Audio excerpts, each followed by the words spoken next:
আজ পাড়ার এক ছোট্ট ভাইয়ের মুখে প্রসাদ দেওয়া হলো। আর ভাইয়ের মুখে প্রসাদের অনুষ্ঠানে গিয়ে কি কি খেলাম চলো তোমাদের সাথে সেটাই শেয়ার করি। আর আমি কিন্তু এদিকে তাই যাওয়ার জন্য হালকা করে রেডি হয়েছি, সাথে পাড়ার দুই বৌদিদের সাথে কিন্তু আমি চললাম প্রসাদ খেতে।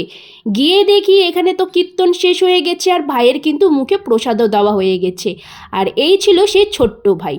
যাই হোক, এইদিকে কিন্তু প্রভুদের খাওয়া শেষে আমরাও বসে পড়লাম প্রসাদ খেতে।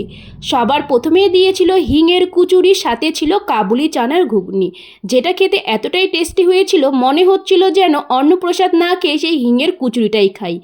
যাই হোক, তারপরে তো অন্ন দিল, সাথে ডাল আর কচু শাক, আর তারপরে আর একটা সবজি। এই সবজিটা কিসে ছিল সেটা আমি বুঝতে পারিনি। যাই হোক, তারপরে কিন্তু চলে আসে আলুর চিপস, যেটা বাদাম দিয়ে ভাজা হয়েছিল, সাথে 5 রকমের ভাজা। এরপরে চলে আসে পনিরের সবজি, আর এর সাথে খাওয়ার জন্য ছিল কিন্তু ফ্রাইড রাইস। খুবই টেস্টি লাগছিল দুটো একসাথে খেতে। আর শেষে কিন্তু ছিল আমের চাটনি, যেটাও খুবই টেস্টি হয়েছিল। আর শেষে ছিল কিন্তু পায়েস আর মিষ্টি।